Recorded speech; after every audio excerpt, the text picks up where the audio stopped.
예배팀 감사합니다. 하나님께서 우리 예배를 더 기쁘게 받으시도록 하나님이 우리가 생각할 때 좋은 예배가 아니라 내가 생각할 때 좀 나이스한 성도 교회의 모습이 아니라 정말로 하나님이 보실 때에 그 마음을 시원케 하는 교회로 성도들로 그런 예배로 우리가 구별되기를 원합니다. 더 깊은 임재를 갈망하시고 더 순결하고 거룩하게 그리고 하나님을 경외함으로 또 주님을 향한 뜨거운 사랑으로 주 앞에 예배드리는 우리가 되기를 간절히 원합니다. 다 같이 일어나셔서 오늘 하나님께서 우리에게 주시는 말씀을 읽겠습니다. 시편 37편 5절로 11절까지의 말씀입니다. 한 절씩 교독합니다. 내 길을 여호와께 맡기라. 그를 의지하면 그가 이루시고 내 의를 빛같이 나타내시며 내 공의를 정오의 빛같이 하시리로다. 여호와 앞에 잠잠하고 참고 기다리라. 자기 길이 형통하며 악한 꾀를 이루는 자 때문에 불평하지 말지어다. 분을 그치고 노를 버리며 불평하지 말라. 오히려 악을 만들 뿐이라. 진실로 악을 행하는 자들은 끊어질 것이나 여호와를 소망하는 자들은 땅을 차지하리로다. 잠시 후에는 악인이 없어지리니 내가 그곳을 자세히 살필지라도 없으리로다. 함께 읽습니다. 그러나 온유한 자들은 땅을 차지하며 풍성한 화평으로 즐거워하리로다. 아멘. 아멘. 자리에 앉으시겠습니다. 우리가 매일 엘텐2 기도 운동을 한 지가 정말 오래됐습니다. 매일 오전 10시 2분에 누가복음 10장 2절 말씀 붙들고 함께 기도하는데요. 지난 목요일 날 기도의 시간에 백준사님께서 퀴즈를 내셨죠. 엘텐2 기도 세 가지의 그 기도 문장을 토시 하나 안 틀리고 할 수 있는 사람이 손 드시면 선물을 주시겠다 했는데 아마 다들 외우시지만 그 토시 하나 안 틀리고 해야 된다 그 말에 아마 압박을 받아서 손을 잘 못 든 것 같아요. 그래서 백조사님이 많이 실망을 하셨던 것 같아요. 그런데 여러분 아니죠? 네. 매일 10시 2분에 우리가 드리는 기도가 그냥 형식적인 기도가 아니라 우리의 기도를 들으시고 응답하시고 역사하시는 주님을 믿고 신뢰하기에 우리가 기도하는 것이죠. 첫 번째는 우리가 추수할 것은 많은데 추수할 일꾼이 적으니 주나님 교회에 추수한 일꾼을 보내주시옵소서 기도하고요. 그 다음 뭐예요? 사도 권능으로 사람을 살리고 열방을 추수하는 주나님 교회 되게 하여 주시옵소서. 주여 때가 이르렀음이니이다. 2023년 주의 크고 놀라운 역사를 보게 하옵소서. 이렇게 새 기도를 매일매일 공동체가 같은 시간에 믿음으로 함께 기도하고 있습니다. 하나님께서 반드시 응답하실 줄로 믿습니다. 특별히 마지막 세 번째 기도 문장은요. 보라 지금은 은혜 받을 만한 때요. 보라 지금은 구원의 날이로다 라고 하시는 2023년 우리를 향한 주님의 약속의 말씀 붙들고 우리가 하는 기도입니다. 그런데 여러분 우리가 정말로 올해 하나님께서 크게 역사하시는 그동안 우리가 기도해왔던 많은 기도의 제목들을 성취하시는 해로 올해를 구별하셨다라고 믿고 믿음으로 선포하며 나아가고 있는데요. 하나님의 크신 역사에는요 언제나 원수의 방해와 공격도 있다는 것을 우리는 잘 알고 있죠. 하나님의 역사가 클수록 원수의 방해와 공격은 더욱 거세다는 것을 우리가 알고 있습니다. 정말 하나님의 크신 역사의 시간이 다가왔다라고 믿는다라면 우리는 동시에 원수의 거센 공격을 어떻게 막아설 것인가 이 믿음의 방패를 준비해야 합니다. 원수의 관심은요 크게 두 가지가 있어요. 어떻게 하면 하나님의 영광을 가로챌까? 하나님께 올려줘야 될 영광이 그것을 빼앗는 거예요. 가로채는 것이죠. 자신이 취하고 사람들에게 그 영광을 너희 것으로 가져가라. 하나님의 영광을 가로막는 것에 관심이 있죠. 또 하나님의 뜻이 이 땅 가운데 이루어지는 것을 너무나 싫어해요. 하나님의 뜻을 거스릅니다. 이 두 가지를 위해서 우리의 타락한 육신의 본성을 자극하고 충동질하고 이런 시대적인 사상과 조류들을 통해 역사하고 틈만 나면 우리 가운데 거짓말하고 속이고 착각하게 하고 자기중심적으로 육신적으로 이기적으로 사고하고 행동하게 하여서 하나님의 영광을 가로막고 하나님의 뜻이 이루어지는 것을 가로막는다라는 것이죠. 하나님을 의지하며 하나님께 순복하며 살아가야 될 우리가 내 뜻과 내 의지대로 결국 나를 위해 살게 되는 원수에게 속아서 원수에게 당해서 우리가 영적으로 깨어나서 이것을 제대로 알고 분별할 수 있어야 하겠습니다. 만약에 그렇지 못하면요 거짓에 속습니다. 원수의 장단에 놀아나는 인생을 살게 돼요. 깨어 정신을 차리고 선한 영적인 분별력을 구해야 합니다. 그래서 원수는요, 다시 말씀드린 도둑질하는 자고요, 빼앗는 자예요. 하나님의 영광을 가로채는 자예요. 우리에게 주신 좋은 것들, 하나님께서 주신 좋은 것들을 빼앗는 자입니다. 그리고 거짓말하는 자예요. 하나님의 뜻이 이루어지지 않도록, 불순종하도록 거짓말해요. 여러분, 원수가 우리의 것을 도둑질하려고 하는, 하나님의 것을 빼앗으려 합니다. 빼앗기지 않도록 조심해야 됩니다. 거짓말하는 자입니다. 그래서 속지 않도록 깨어 있어야 됩니다. 진리의 말씀으로 무장해야 합니다. 그래서 우리가 어떻게 예배하고 기도하고 또한 진리의 말씀 위에 굳건히 서서 영적인 분별력, 진리의 말씀을 가지고 나아가야 합니다. 오늘은 Now is the time 10번째 시간인데요. 제목을 같이 읽어볼까요? 시작. 하나님의 때를 기다리고 인내하는 믿음의 사람에게 성취될 하나님의 약속. 아멘. 이런 제목으로 하나님 말씀을 선포하겠습니다. 오늘 본문 9절과 11절 다시 한번 다 함께 읽어볼까요? 시작. 진실로 악을 행하는 자들은 끊어질 것이나 여호와를 소망하는 자들은 땅을 차지하리로다. 그러나 온유한 자들은 땅을 차지하며 풍성한 화평으로 즐거워하리로다. 아멘. 우리가 지난주에 함께 읽었던 본문의 내용입니다. 맺힌 성경 본문 중에 하나죠.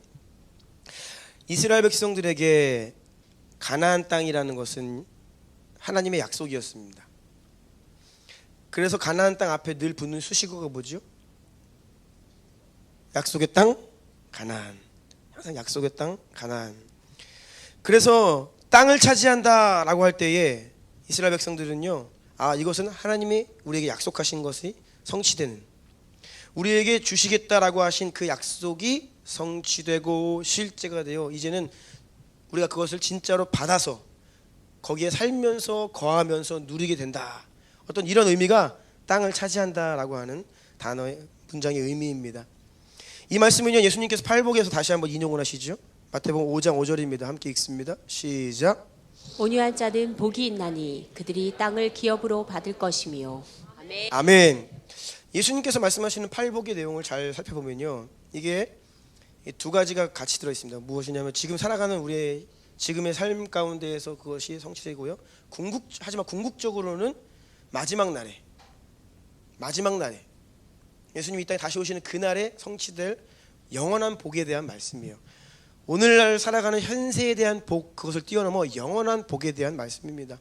심령이 가난한 자는 복이 있나니 천국이 그들의 것이며, 애통하는 자는 복이 있나니 그들이 위로를 받을 것이며, 온유한 자는 복이 있나니 그들이 땅을 기업으로 받을 것이며, 의에 줄이고 목이 마른 자들은 복이 있나니 그들이 배부를 것이며, 긍휼히 여기는 자는 복이 있나니 그들이 긍휼히 여김을 받을 것이며, 마음이 청결한 자는 복이 있나니 그들이 하나님을 볼 것이며, 화평하게 하는 자는 복이 있나니 그들이 하나님의 아들이라 일컬음을 받을 것이요, 의를 위하여 박해를 받는 자는 복이 있나니 천국이 그들의 것임이라.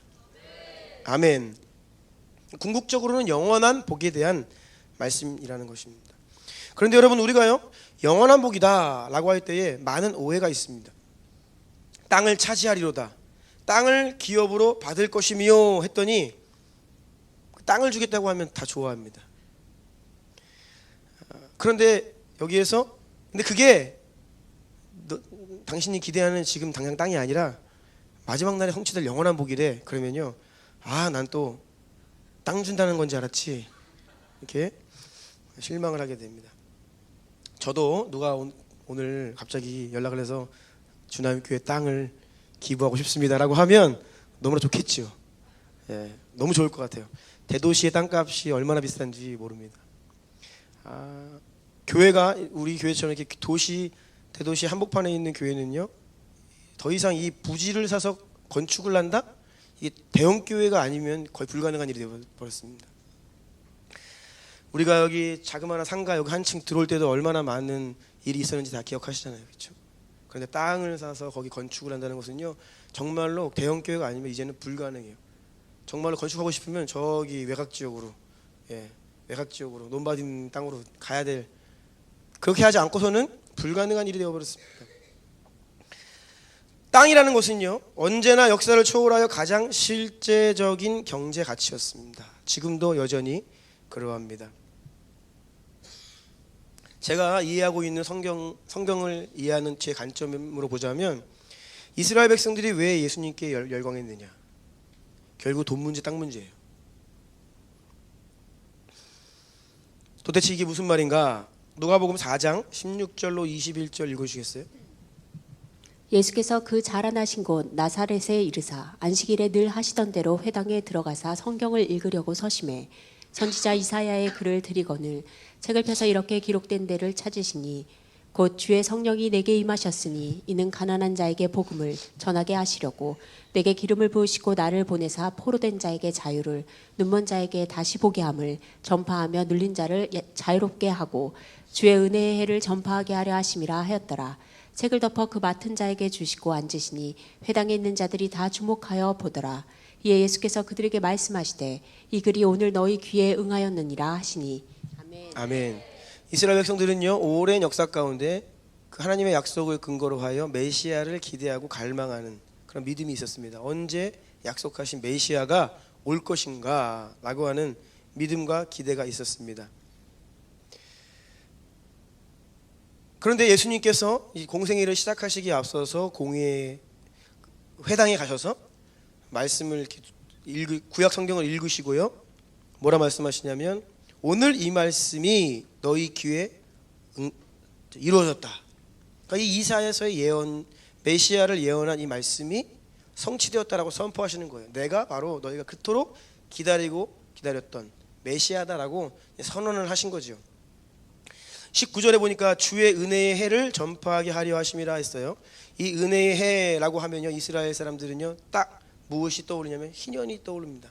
메시아가 약속하신 메시아가 오시면 그분이 왕의 자리에 오르셔서 희년을 선포하는 거예요. 그런데 이 희년이란 어떤 해입니까? 비탕감해 주는 해죠. 모든 채무를 다 이제 없던 걸로 해주는 해입니다. 두 번째, 이 희년은요, 우리 가문, 원래 우리 가문의 땅이었는데 빼앗긴 땅을 다시 되찾게 되는 해입니다. 여러분, 이 두 가지가 바로 제가 말씀드린 돈 문제, 땅 문제라는 거예요. 이 두 가지면요 더 이상 경제적인 압박에서 허덕일 필요가 없습니다. 예수님께서 많은 비유를 하실 때 포도원 품꾼의 비유, 어떤 농사를 맡기고 타국에 갔다가 다시 돌아오는 왕의 비유, 이게 뭐냐면 수많은 이스라엘 백성들이 땅이 없어요. 자기의 땅이 없어요. 그래서 소작농으로 전락해 있습니다. 하루 일해서 하루 일당 버는, 그렇게 힘들게 살아가는 이스라엘 백성들이 굉장히 많았습니다.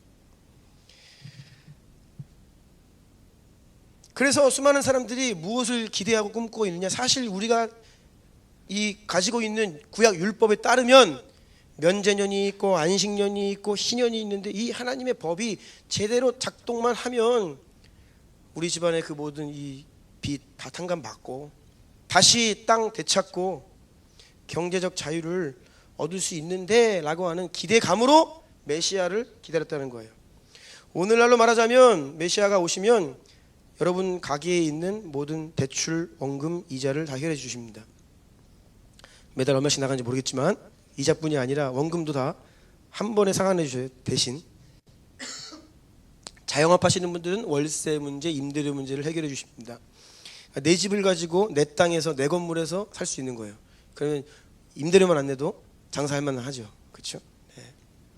왜냐하면 열심히 일해가지고 다 건물주한테 이 고스란히 이렇게 드리잖아요. 가도. 네. 그래서 이스라엘 백성에게도 그러했고 지금 우리에게도 땅이다 그러면 아주 실제적이고 현실적이고 가장 관심 있는 그런 내용이었다라는 것이에요.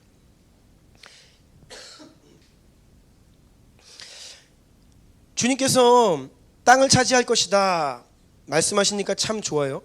그런데 그 궁극적 의미를 제가 말씀드렸죠. 그런데 그것은 이 세상이나 현세에서 받을 복이 아니라 궁극적으로는 영원한 복에 대한 말씀이다. 마지막 날에 주실 라고 하면 갑자기 우리의 기대와 관심이 확 떨어진다는 거예요. 지금 받을 현세의 복 그러면 당장 매달 우리 가게의 사정이, 재정 상황이 바뀌는 거예요. 그러니까 관심이 확 생겨요. 그런데 그게 지금이 아니라 궁극적으로 영원한 복이래. 영원한 복은요 가치가 떨어져 갑자기. 여러분, 이게 바로 우리 믿음의 문제입니다. 왜 지금 당장의 문제를 해결해 준다라고 하면 우리의 관심이 흥미가 확 생겼다가 그런데 주님 다시 오시는 그날에 이루어질 영원한 복에 대해서 이야기를 하면 하면서 이 기대가 확 꺾이는 걸까요? 우리가 뭔가 오해를 많이 하고 있어요. 지금 땅 준다 그러면요 실제적이고요. 앞으로 영원한 복을 주신다 하면요 추상적으로 생각하는 거예요.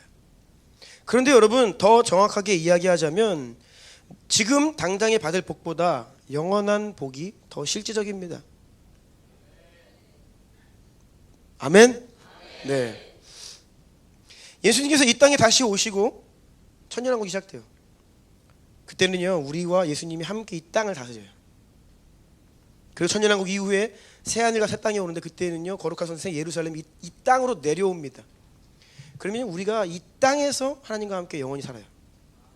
그러니까 영원한 복, 그 영원한 복의 차원에서 땅을 주시겠다는 것은요 지금 여기에서 받는 땅보다 훨씬 더 가치 있고 실질적이고 영광스럽다는 거예요. 그런데 우리의 눈이 닫혀 있기 때문에 영원한 복, 주님 다시 오실 때에 주실 땅, 그 실질적인 땅을 아무리 말씀하셔도 당장의 땅보다 덜 실질적이라고 느끼는 것이죠.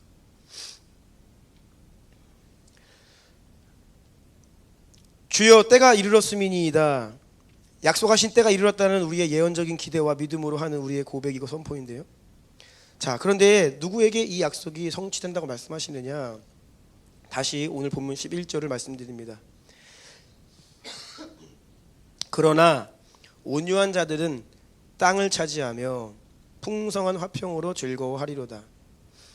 땅을 차지한다는 것은요 약속의 성취다, 약속하신 것이 나에게 실제로 응답되어 받아들여진다는 의미라고 했지요. 그런데 누가 그런 땅을 차지하느냐, 누구에게 이러한 약속이 성취되느냐, 바로 온유한 자들이다라는 것이에요. 바로 온유한 자에게 하나님의 약속이 성취된다라고 하는 말씀입니다. 제가 가지고 있는 성경에 이렇게 설명이 되어 있습니다. 온유한 자는 자신의 의를 나타내지 아니하며 해나 악을 그대로 갚기보다는 하나님의 손에 맡기는 사람이다. 이게 어떤 의미일까요? 자기 의는요 자기 생각, 자기 뜻, 자기 의지대로 사는 것을 말해요. 그래서 결국 나를 위해, 나의 영광을 위해 사는 것을 말합니다. 그것이 자기 의예요.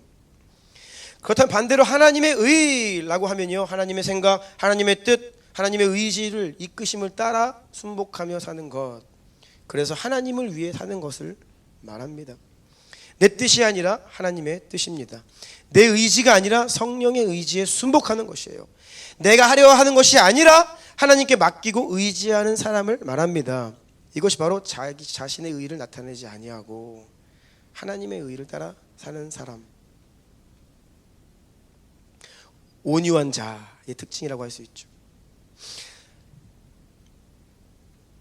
오늘 본문 5절, 7절, 8절 다 같이 다시 한번 읽겠습니다. 시작. 내 길을 여호와께 맡기라. 그를 의지하면 그가 이루시고 여호와 앞에 잠잠하고 참고 기다리라. 자기 길이 형통하며 악한 꾀를 이루는 자 때문에 불평하지 말지어다. 부들 그치고 노를 버리며 불평하지 말라. 오히려 악을 만들 뿐이라. 아멘. 여기에 자기 의가 무엇인지 하나님의 의가 무엇인지가 잘 구분되어 있습니다. 하나님의 의는요 5절 보니까 하나님께 맡기는 거예요. 하나님을 의지하는 거예요. 그리고 7절 보니 잠잠하고 참고 기다리는 것이다. 이것이 온유한 사람의 특징이에요. 온유함은요 인내하는 것과 깊은 연관이 있죠. 그렇다면 반대로 자기 의는 뭐냐? 내 뜻대로. 그러니까 내 뜻대로 안 되면 원망하고 분노하고 불평하는 거죠. 참지 못하는 거예요. 안 되면요 내 육신으로 그걸 막 하려고 그래요. 우리가 참고 인내하는 온유함에는 하나님의 의와 영광이 있어요. 그런데 참지 못하고 불평하고 분노하면요 거기에는 자기 의와 자기 영광이 있습니다. 온유함을 이야기할 때 떠오르는 한 사람이 있는데요, 그분은 바로 모세입니다. 성경은 모세에 대해서 다음과 같이 말합니다. 민수기 12장 3절입니다. 함께 읽을게요. 시작. 이 사람 모세는 온유함이 지면의 모든 사람보다 더하더라.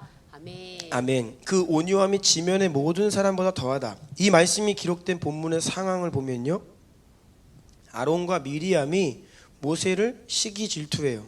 그래서 모세의 권위에 정면으로 도전하는 상황입니다. 모세가 그런데 이 상황에서 자기 스스로 자신을 방어하거나 변호하지 않아요. 오히려 겸손하게 하나님이 자기에 대해 대신 변호해 주시고 하나님이 자신을 대신 보호해 주시기를 바라는 그의 태도, 그러한 가운데서 하나님께서 모세가 온유하다라는 말씀을 하세요. 이 아론과 미리암이 모세에게 대들었거든요. 그의 권위에 대항했습니다. 도전했어요. 그런데 그 일은요, 하나님 보실 때에 되게 악한 일이었어요. 왜냐하면 하나님이 그 일 때문에 진노하셨습니다. 여러분, 하나님이 보실 때에 진노하실 만한 일이에요. 그러면 사람이 볼 때에는 어떠겠어요? 화가 나죠. 그렇죠? 우리가 때로는 하나님이 야 사실은 네 그거 부당한 거 아니다, 맞는 말 한다 라고 해도 우리는 누군가가 나를 비난하고 도전하면 화가 나요. 그렇죠? 왜? 나중심적인 사고 때문에 착각을 해. 사실은 내가 정말 그런 비난을 받아도 될 만한 상황인데도 우리는 화가 나요. 왜? 내 생각 때문에. 그런데 지금 이 상황은요, 하나님께서 말씀하시는 거예요. 아론과 미리암이 잘못했다. 그들을 꾸짖으시고 그들에게 분노하셨어요. 하물며 그러면 그런 상황 속에서 모세는 얼마나 화가 났겠어요. 그런데 모세가 입을 다물어요. 잠잠합니다. 분노로 반응하지 않아요. 충분히 화낼 만한 상황인데 화를 내지 않습니다. 그래서 여러분, 온유함이란 위기를 만났을 때에, 아니면 우리가 어떤 큰 반대나 비난이나 공격을 받을 때에 내가 어떻게 반응하는지에 대한 것이에요. 온유함이란. 육신으로 반응하면 화가 납니다. 혈기가 올라옵니다. 또 이해가 안 되는 상황에서는 원망과 불평이 쏟아집니다. 우리가 그러죠. 내가 지금 화 안 나게 생겼어? 네, 그런 말 하잖아요. 그렇죠? 누가 봐도 명백한 상황이죠. 그런데 여러분, 우리가 조심해야 됩니다. 누가 봐도 명백한 상황이라고 해서 정당화될 수 없어요. 심지어 하나님께서 그렇다, 맞다, 지금 너를 향한 비난이 부당하다 라고 말씀하셔도 심지어는 그런 상황 속에서도 우리의 분노는 정당화될 수 없어요. 그래서 육신의 반응을 하면 막 화가, 분노, 혈기가 올라오죠. 아니면 그러한 나를 향한 공격에 완전히 눌려가지고 자포자기하고 자기를 비하하고 무너져 내려 낙담하고 우울하고 신세한탄하고 포기하든지, 이 둘 중에 하나, 이 육신의 반응을 하게 된다는 거예요. 하지만 온유한 자는 어떻게 하느냐? 겸손히 하나님께 나아가 엎드리는 자입니다. 하나님께 나아가는 거예요. 그래서 거기에서 하나님께로부터 위로를 받고 다시 힘과 용기를 얻고, 또 이러한 부당한 상황 속에서 내가 어떻게 하면 좋을지 하나님으로부터 지혜를 받고 해결책을 얻어서 그렇게 함으로 하나님이 원하시는 믿음의 반응을 하는 사람, 그가 바로 온유한 사람입니다. 그래서 여러분, 우리가 돌파를 외치는데 진짜 돌파의 원동력은 따라하십시오. 온유함. 네. 하나님께로 가는 자예요. 하나님께로. 분노는 하나님의 뜻이 아닙니다. 분노는 하나님의 의가 아니에요. 혈기와 분노는 자기 의이고 자기 영광이고 자기 뜻이에요.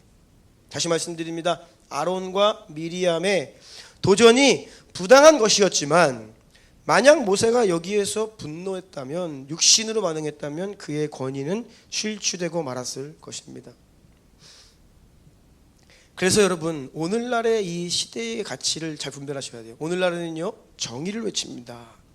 불의가 있으면 분노하라 라고 이야기해요. 분노하지 않으면 비겁하다라고 이야기를 합니다. 그래서 사실 정치인들이 늘 하는 게 뭐냐면, 사람들 안에 있는 이 분노를 끌어올려서 그 원동력을 지지를 받아가지고 정권을 잡아요. 사실은요. 그래서 늘 이전 정권 잘못한 것들, 불만족 이거를 그 분노를 끌어온다고요. 사람들 안에 있는. 그런데 여러분 그것은요 아무리 정당한 분노라고 하여도 하나님은 그것을 원치 않으십니다. 내 안에 분노가 일어난다? 내가 아무리 맞는 말을 하여도요 그 분노는 정당한 것이 아니에요. 분노를 하는 순간 또 이 분노를 하면서 원망과 다툼과 이런 분쟁이 일어나는 순간 누가 올바른 말을 하냐 누가 틀린 말을 하냐 더 이상 중요한 게 아닙니다. 이미 원수가 원하는 판으로 들어와 있는 거예요. 그래서 내 안에 분노가 올라올 때는 여러분 입을 다무셔야 됩니다. 그때는 뭐 이렇게 할 때가 아니에요. 그때는 주님께로 가야 돼요. 네. 다툰다 누가? 그럼 여러분 그 가담하지 마세요. 그냥 말리고 잠잠케 해야지. 거기에 누가 말이 맞네, 뭐 여기 이 사람 편이 되고 막 이러면요, 그러면 그 다툼에 휘말리게 돼요. 그러면 내가 올바른 판단을 하고 해도 하나님의 뜻이 이루어질 수 없습니다. 다툼의 자리에서 떠나셔야 돼요. 다툼의 자리에서. 주일 아침마다 우리 주차 공지를 계속 드립니다. 가능하면 밖에다 주차를 하시고요. 오시면 지하 2층에도 좀 해주세요. 이제 부탁을 드려요. 근데 자꾸 왜 그러냐면요, 분쟁이 많아요.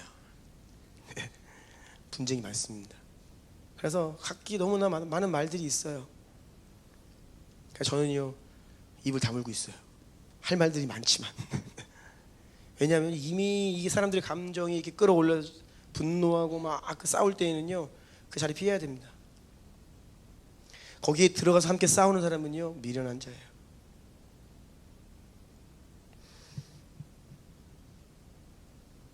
지면의 모든 사람보다 더했던 모세의 온유함은 과연 어디로부터 온 것일까요? 하나님께서 모세와 아론, 미리암 이 세 사람 이 상황 속에서 직접 찾아오셔서 개입하셔서 다음과 같이 말씀하십니다. 민수기 12장 8절 다 함께 읽습니다. 시작. 그와는 내가 대면하여 명백히 말하고 은밀한 말로 하지 아니하며 그는 또 여호와의 형상을 보거늘 너희가 어찌하여 내 종 모세 비방하기를 두려워하지 아니하느냐. 아멘. 모세의 온유함의 비결은요 하나님과의 친밀함이었습니다. 하나님께서 직접 말씀하시는 거예요. 그와는 내가 대면하여 명백하게 말하고 은밀한 말로 하지 아니하며 그는 또 여호와의 형상을 보는 자다. 모세는요 이 땅 위에 있는 모든 사람들보다 가장 온유했는데 그 이유는 가장 하나님과 친밀한 자였어요. 사람은요 하나님의 임재 가운데 깊이 머무르는 만큼 온유해지고 겸손해질 수 있습니다. 다시요. 하나님의 임재 가운데 깊이 머무르는 만큼 우리는 온유해지고 겸손해질 수 있습니다. 그리고 그런 겸손과 온유를 가진 사람 어떤 사람이냐? 위기의 때에 사람과 싸우지 않고 먼저 하나님께 엎드리는 사람이다. 인생의 대부분의 문제는요 내가 하나님께 나아가서 하나님과의 관계에서 먼저 해결해야 해결의 실마리가 돌파의 시작이 될 수 있는, 대부분 그래요. 하나님께서는요 그 섭리적으로 우리의 인생을 살 때 어려움을 허락하시는 이유는요 나 지금 너랑 이야기하고 싶다 그 말씀이에요. 나는 네가 지금 나에게로 나오기를 원하고 나 너랑 대화하고 싶다 그 초청이 사인이에요. 어려운 일이 일어나는 것은요. 그런데 우리가 이렇게 막 문제가 생기고 막 원하는 대로 되지 않고 부당한 공격을 당하고 막 그러면요 일단 흥분을 합니다. 흥분을 하고 사람이랑 싸우기 시작해요. 막 싸워. 그건 뭐냐면 내가 내 힘으로 해결해 보겠다. 교만한 거예요. 그게. 정말 겸손하고 정말 온유한 사람은요 문제가 딱 벌어지면요 조용히 있더라고요. 그리고 하나님께 나아가더라고요. 우리 자신의 모습을 돌아봐야 됩니다. 우리는 어떠한가? 우리의 말이 하나님께로 나아가는 것보다 앞서면 안 되죠. 모세처럼 하나님의 임재, 영광을 사모했던 또 다른 한 사람이 있습니다. 그는 다윗인데요. 그 또한 온유한 자였습니다. 다윗은요 사울에게 굉장히 많은 부당한 공격을 당하죠. 정말로 억울한 것 투성인 인생이었습니다. 그런데 그가 사울을 피해서 피난 생활을 할 때에 큰 위기를 맞이합니다. 사무엘하 30장에 보면 다윗을 비롯한 장수들이 자리를 비운 사이에 아말렉 군대가, 이 아말렉 군대는요 항상 야비해요. 뒤에서 치고 여자 아이들 치고, 장수들이 전쟁에 나가서 잠깐 자리를 비운 사이에 또 그거 치고 들어와가지고 막 여자 아이들 다 사로잡아갔어요. 뒤늦게 성읍에 다윗과 군사들이 돌아왔는데 이 난리가 난 거예요. 다 포로로 끌려간 거예요. 이때 다윗의 군대가 소리 높여 울면서 어떻게 하느냐?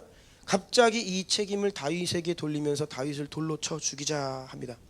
사무엘상 30장 6절입니다. 함께 읽겠습니다. 시작. 백성들이 자녀들 때문에 마음이 슬퍼서 다윗을 돌로 치자 하니 다윗이 크게 다급하였으나 그의 하나님 여호와를 힘입고 용기를 얻었더라.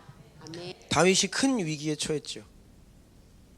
다윗이 크게 다급하였다라고 기록되어 있습니다. 하지만 다윗은 여기에서 자신을 변호하거나, 그리고 사실은요 다윗이 할 말이 많습니다.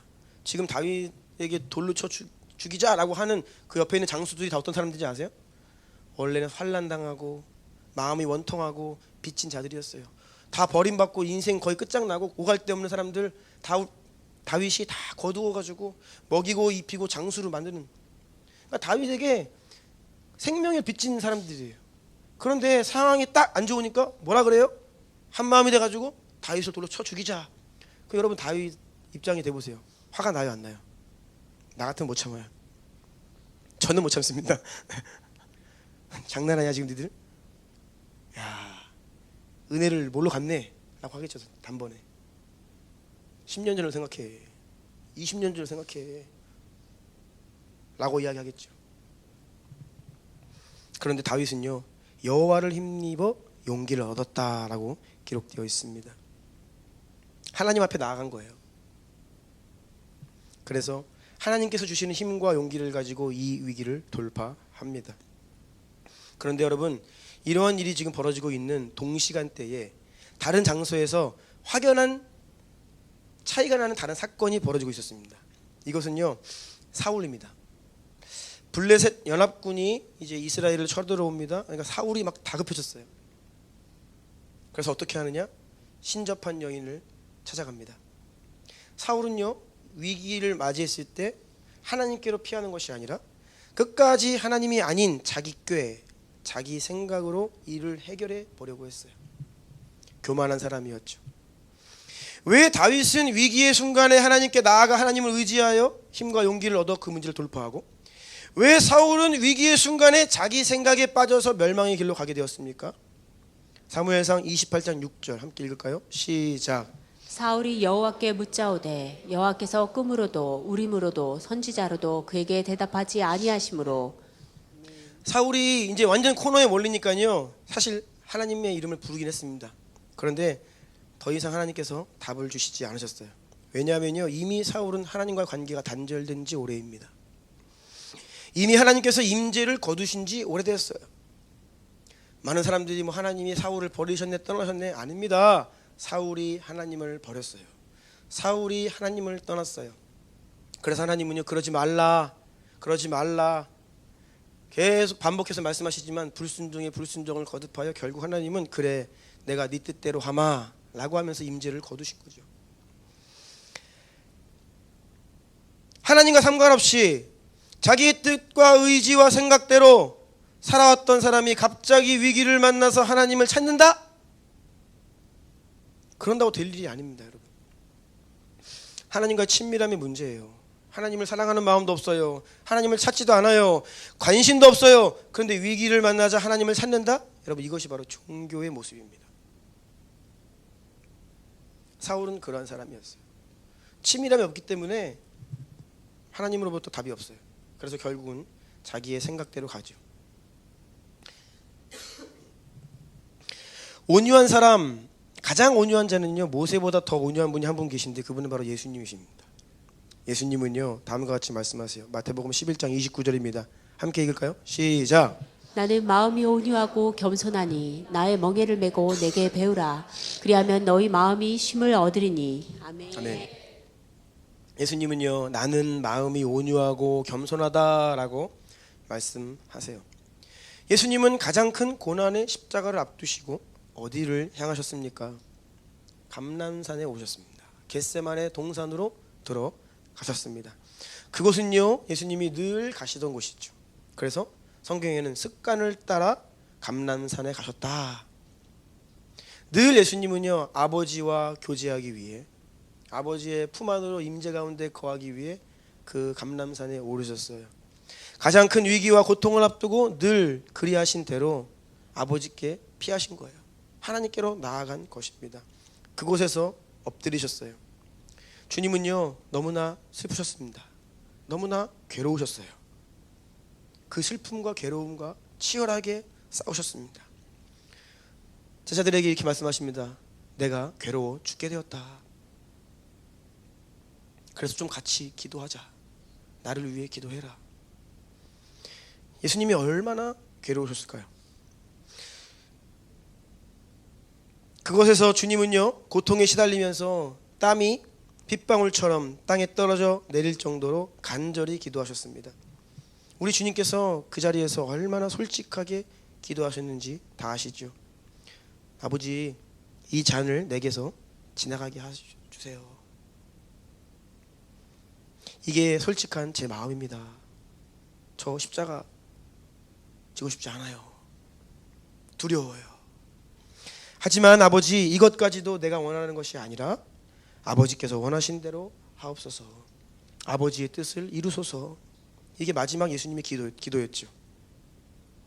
그렇게 기도하시고 잡히셔서 빌라도 앞에 서십니다. 그런데 그 자리에서도 예수님은요, 자신을 변호하지 않으세요. 할 말이 많으셨겠지만 입을 꾹 다무십니다. 자신의 억울함과 부당함을 증명하려 하지 않으셨고 분노하지 않으셨습니다. 오히려 너무나 조용하고 잠잠하여서 아무 말도 없으셔서 빌라도가 볼 때에는 이거 이상한데?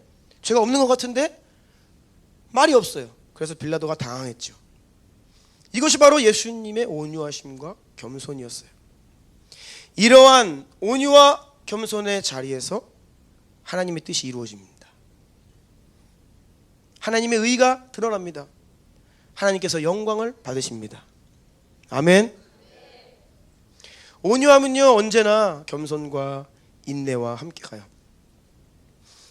모세는요, 일생 동안에 그렇게 온유했던 모세가 일생 동안에 딱 한 번 자신의 온유함을 순간적으로 잃어버린 적이 있었습니다.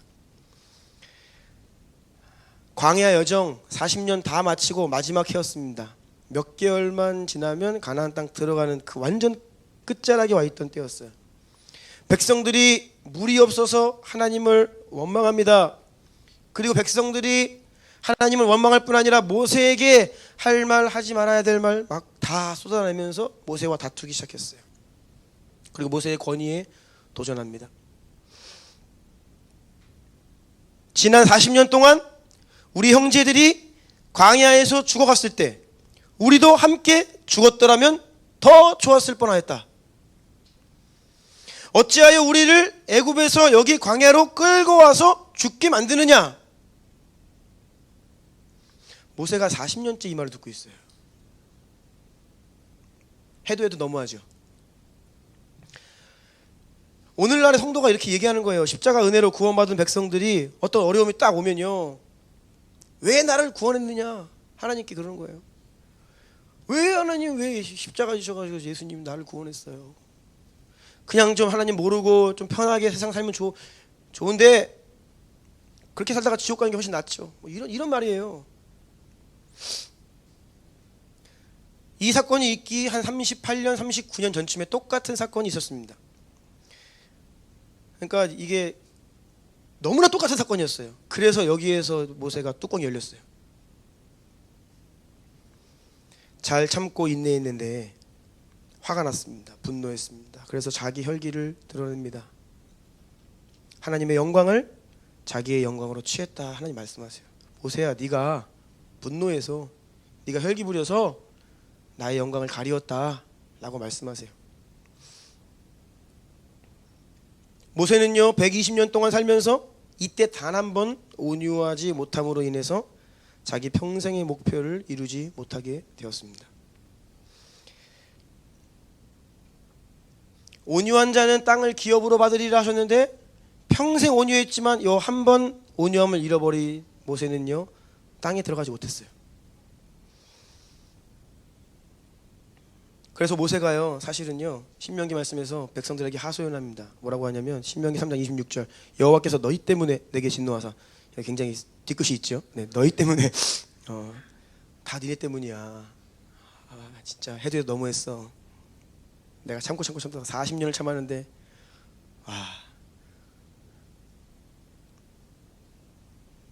그래서 끝까지 매달리자 하나님 들여보내주세요. 40년을 왔습니다. 이제 코앞입니다. 이제 곧 들어가는데 못 들어간다니요. 너무하십니다. 주님 좀 들어가게 해주세요. 그런데 내게 이르시기를 그만해도 족하니 이 일로 다시 내게 말하지 말라.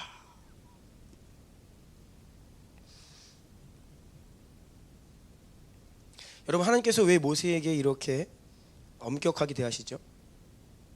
이렇게 가혹하게 느껴질 정도로 모세에게 대하시는 이유가 뭘까요? 모세는요 지도자였기 때문이에요. 그만큼 책임이 크다는 겁니다.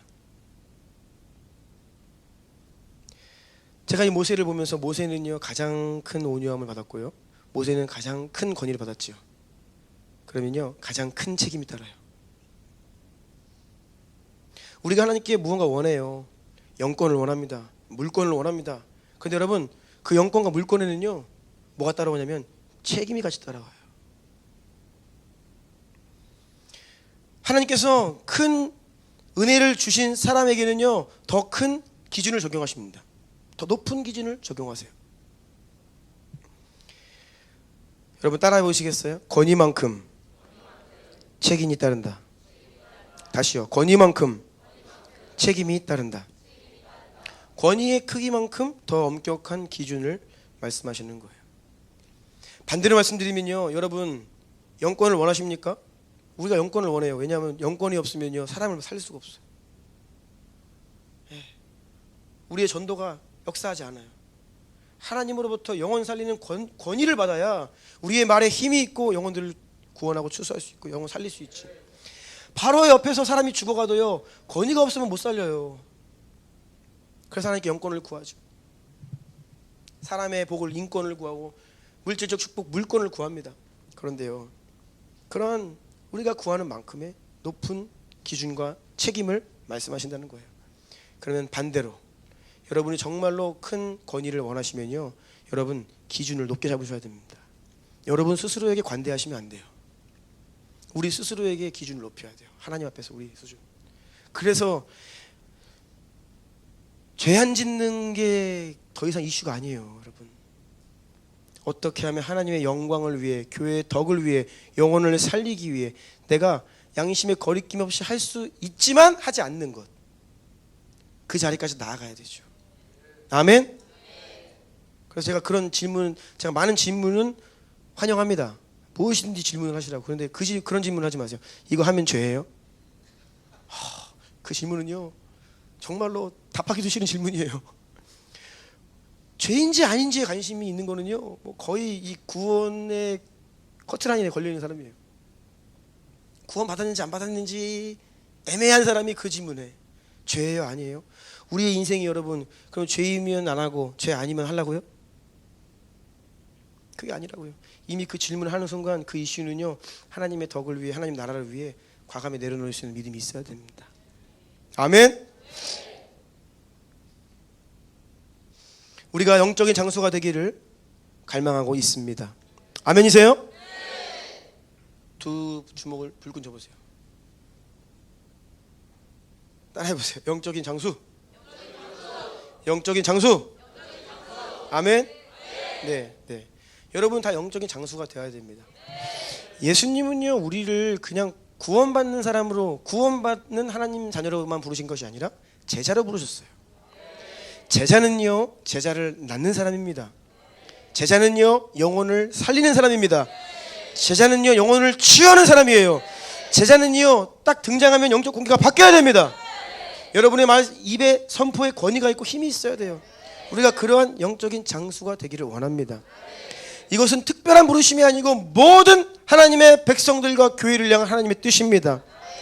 영적인 장수가 되기를 원합니다.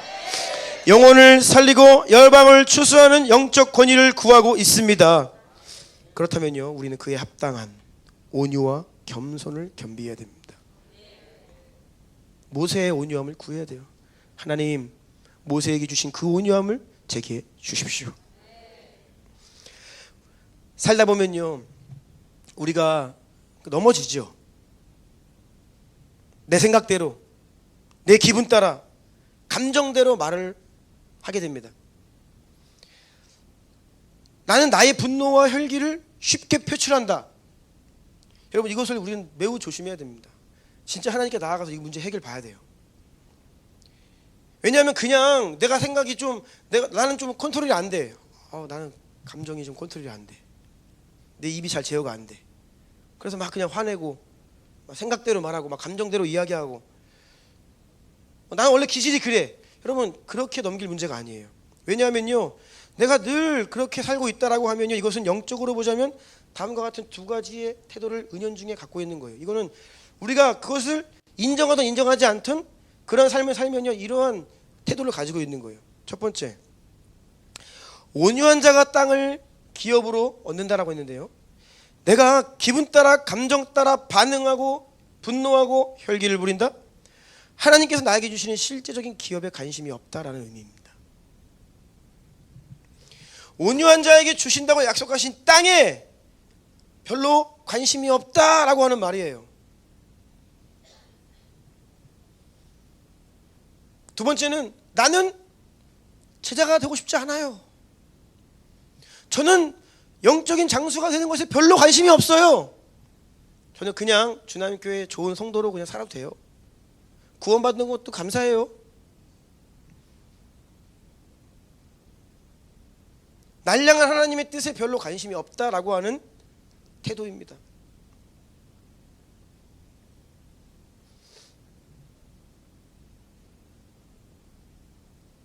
그래서 우리가 어떤 상황을 만날 때에, 어떤 문제를 만날 때에, 누군가가 나를 대항할 때에, 내 뜻대로 되지 않을 때에 말을 함부로 하면 안 돼요.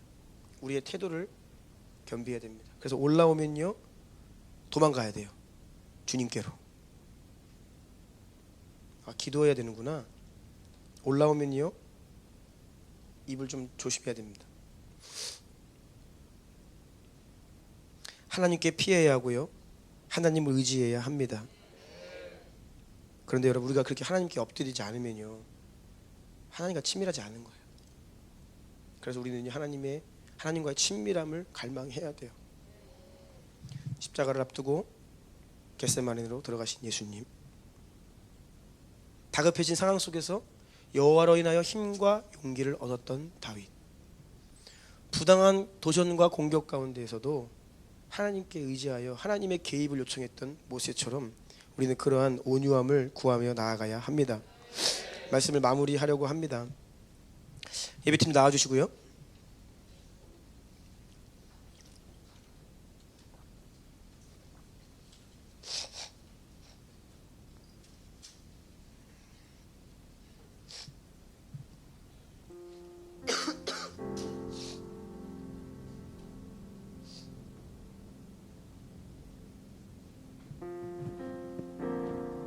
진짜 믿음은요, 하나님이 우리에게 원하시는 믿음은요,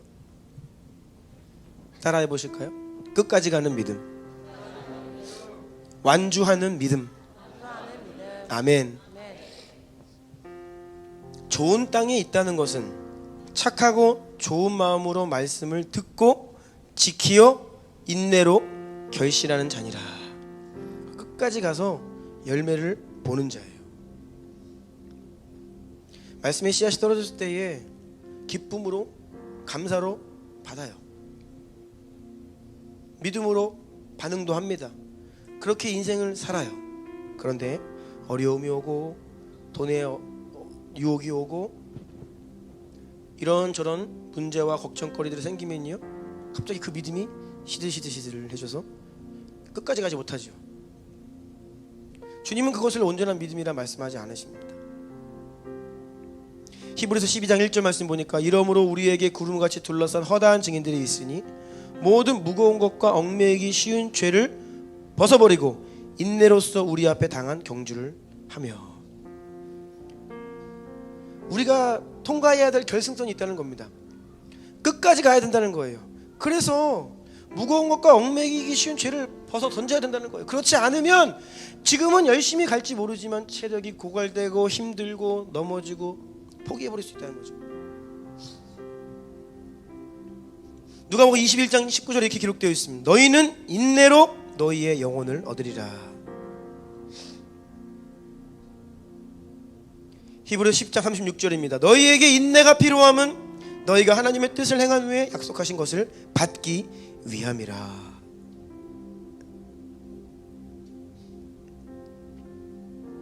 모세가 너무나 억울하죠. 40년을 헌신했는데 마지막 40년째 해에 온유함을 잃고 분노하여서 약속의 땅에 들어가지 못했습니다. 모세가 왜 분노했을까요? 제가 생각해봤어요. 모세의 그 믿음의 분량이 한계가 찬 것 같아요. 조금 더 모세의 믿음의 분량이, 온유함의 분량이 컸으면 그 마지막 그 시험을 통과할 수 있지 않았을까? 왜 그 사건이, 왜 가나안 땅에 들어가지 못하게 만든 사건이 40년 광야 생활 마지막 해에 일어났느냐? 거의 마지막까지 왔는데 거기에서 모세가 한계점이 다다른 거예요. 여러분, 그래서요, 우리는요, 오늘의 믿음의 분량에 만족해서는 안 돼요. 더 큰 믿음의 분량을 구해야 합니다. 믿음의 확장을 선포해야 합니다. 하나님, 우리에게 더 크고 깊은 인내와 겸손의 분량, 이러한 온유함을 허락하여 주시옵소서. 한번 기도하기를 원해요.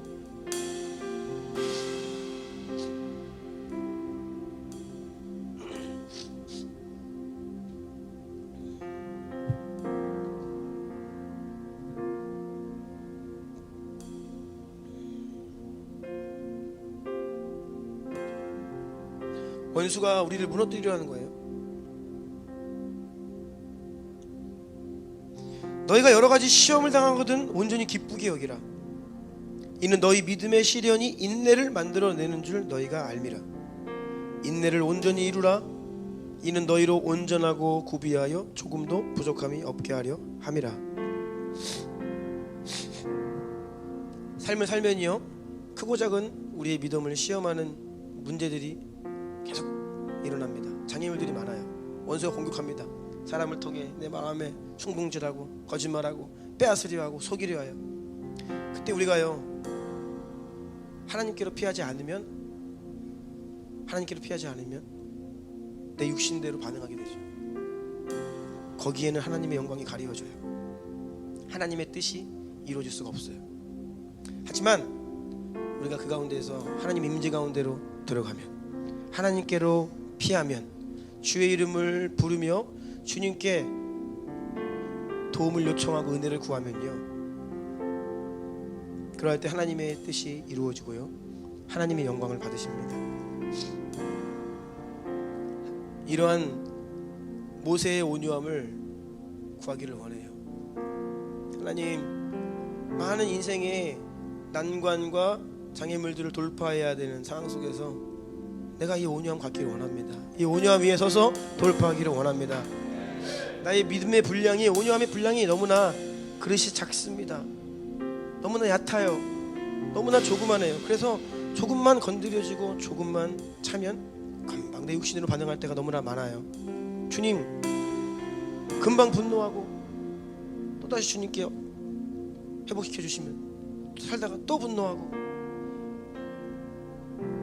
이 사이클을 끊어버리기 위해서는요, 믿음의 분량이 커져야 됩니다. 끝까지 가는 믿음을 구하고, 어떠한 시련이 다가와도 주님 오시는 그날까지 내가 결코 내 육신으로 멸망의 길로 가는 것이 아니라 생명의 길을 택할 수 있는 믿음의 분량을 나에게 주십시오. 아멘. 우리 이러한 간구를 주님께 드리기를 원합니다. 주님의 이름 세 번으로 기도합니다.